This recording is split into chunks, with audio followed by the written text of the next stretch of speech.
À Buenos Aires, il rencontre la belle, la très belle Consuelo, à qui il fait la promesse d'un mariage et d'une maison d'enfance qui, tout en patience, attend l'annonce d'un retour.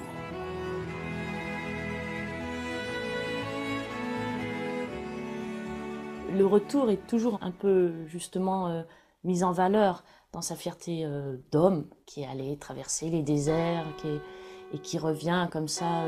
Lui, évidemment, est très heureux parce que la maison, c'est le lieu du retour et c'est le lieu, en tout cas, quand on a une sorte de jeunesse, il aime ce mot hein, de jeunesse, mais dans le sens fort d'une jeunesse où la vie appelle à voir plus loin.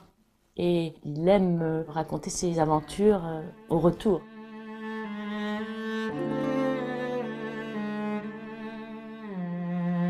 Quand je rentrais de mes premiers voyages, mademoiselle, je te visitais dans ta lingerie. Je m'asseyais en face de toi. Je te racontais mes périls de mort pour t'émouvoir, pour t'ouvrir les yeux sur le monde, pour te corrompre. Je n'avais guère changé, disais-tu. Mais non, mademoiselle, ce n'était plus du fond du parc que je rentrais, mais du bout du monde, et je ramenais avec moi l'odeur âcre des solitudes, le tourbillon des vents de sable, les lunes éclatantes des tropiques. Sais-tu seulement qu'il est des territoires où les hommes, s'ils vous rencontrent, épaulent aussitôt leurs carabines? Sais-tu même qu'il est des déserts où l'on dort dans la nuit glacée, sans toit, sans lit, sans drap? Barbare, disait la lingère de Saint-Maurice, ne se rendant peut-être pas compte que l'adulte qui était devant elle n'avait finalement pas grandi. Je ne suis pas bien sûr d'avoir vécu depuis l'enfance, notait Antoine de Saint-Exupéry, alors qu'il écrivait Vol de nuit, le roman qui lui vaudra le prix Femina en 1931. J'écris peu, je n'ai pas le temps, mais le livre que je forme si lentement serait un beau livre. Je vous embrasse, maman. Dites-vous bien que de toutes les tendresses, la vôtre est la plus précieuse, et que l'on revient dans vos bras aux minutes lourdes, et que l'on a besoin de vous comme un petit enfant souvent, et que vous êtes un grand réservoir de paix, et que votre image rassure autant que lorsque vous donniez du lait à vos tout-petits. Je pense à mon coffre de Saint-Maurice, à mes tilleuls, et je raconte à tous mes amis nos jeux d'enfance, le chevalier Aclin des jours de pluie ou la sorcière, ce conte de fées perdu. Et c'est un drôle d'exil d'être exilé de son enfance. Je vous embrasse encore, Antoine.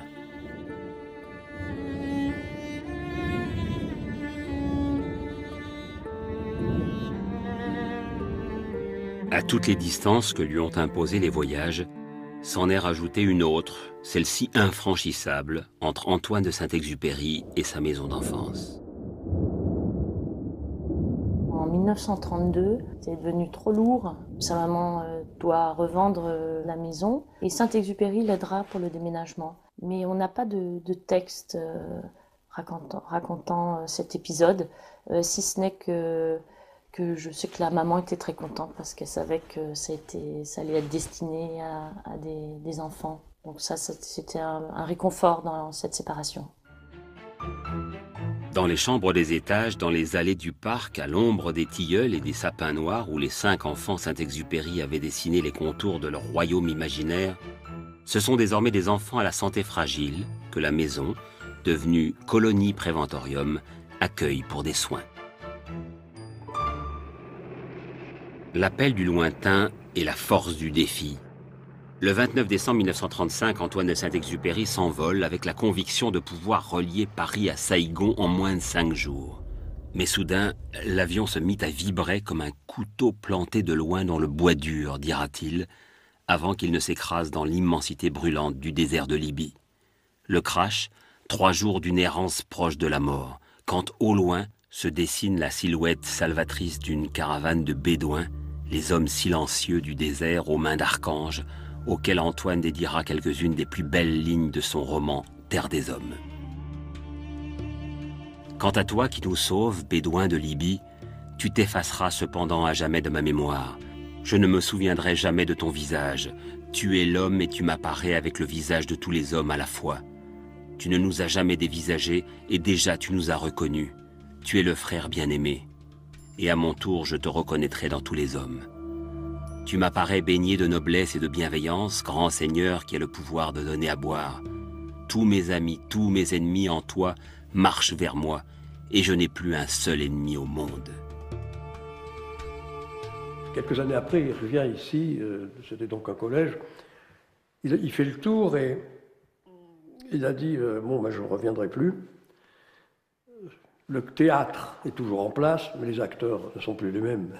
Donc, pour lui, c'était terminé.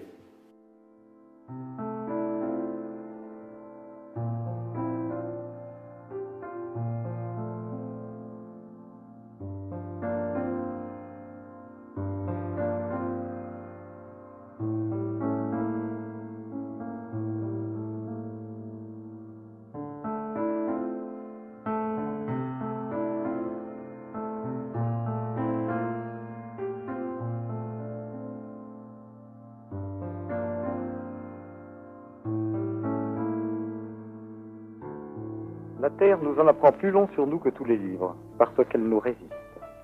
L'homme se découvre quand il se mesure avec l'obstacle. Mais pour l'atteindre, il lui faut un outil, il lui faut un rabot ou une charrue.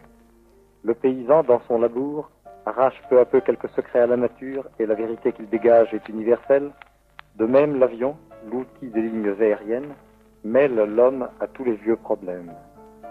J'ai toujours devant les yeux l'image de ma première nuit de vol en Argentine. Une nuit sombre où scintillaient seules, comme des étoiles, les rares lumières éparses dans la plaine. Chacune signalait dans cet océan de ténèbres le miracle d'une conscience. Dans ce foyer, on lisait, on réfléchissait, on poursuivait des confidences. Dans cet autre, peut-être, on cherchait à sonder l'espace, on s'usait en calcul sur la nébuleuse d'Andromède, là on aimait. De loin en loin luisaient ces feux dans la campagne qui réclamaient leur nourriture, jusqu'au plus discret, celui du poète, de l'instituteur, du charpentier. Mais parmi ces étoiles vivantes, combien de fenêtres fermées, combien d'étoiles éteintes, combien d'hommes endormis. Il faut bien tenter de se rejoindre, il faut bien essayer de communiquer avec quelques-uns de ces feux qui brûlent de loin en loin dans la campagne.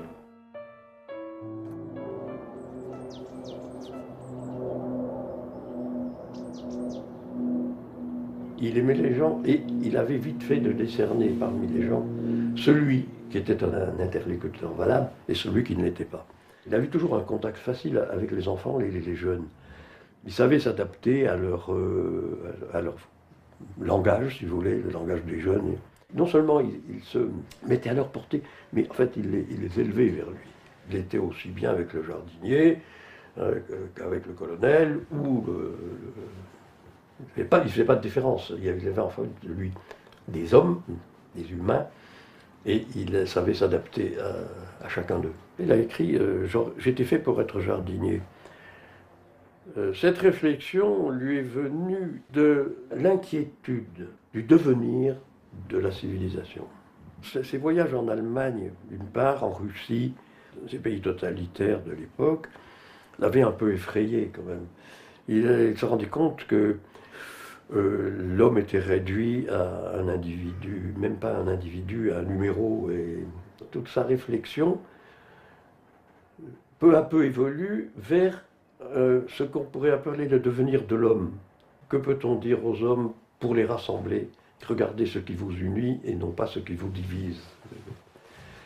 Toute son œuvre est basée là-dessus. Il nous semble à nous que notre ascension ne s'est pas achevée, que la vérité de demain se nourrit de l'erreur d'hier et que les contradictions à surmonter sont le terreau même de notre croissance. Nous reconnaissons comme nôtres ceux mêmes qui diffèrent de nous. Mais quelle étrange parenté! Elle se fonde sur l'avenir et non sur le passé, sur le but et non sur l'origine. Nous sommes l'un pour l'autre des pèlerins qui, le long de chemins divers, peinons vers le même rendez-vous. Tu sais bien que je n'ai pas le goût de la guerre, mais il m'est impossible de rester à l'arrière et de ne pas prendre ma part de risque, écrit Antoine de Saint-Exupéry à Nelly de Vogüé. D'abord déclaré inapte au combat, il finit par intégrer le groupe aérien de reconnaissance. Le 31 juillet 1944, lors d'une de ses missions, son avion est abattu au large de Marseille. La veille, il écrivait ces mots : « Si je suis descendu, je ne regretterai rien. La termitière future m'épouvante, et je hais leur vertu de robot. Moi, j'étais fait pour être jardinier. Je vous embrasse. Tu es là? Tu as tort. Tu auras de la peine. J'aurai l'air d'être mort et ce ne sera pas vrai. Tu comprends? C'est trop loin. Je ne peux pas emporter ce corps-là. C'est trop lourd. Mais ce sera comme une vieille écorce abandonnée. Ce n'est pas triste, les vieilles écorces. Il n'y eut rien qu'un éclair jaune près de sa cheville. Il demeura un instant immobile. Il ne cria pas. Il tomba doucement, comme tombe un arbre. Ça ne fit même pas de bruit à cause du sable.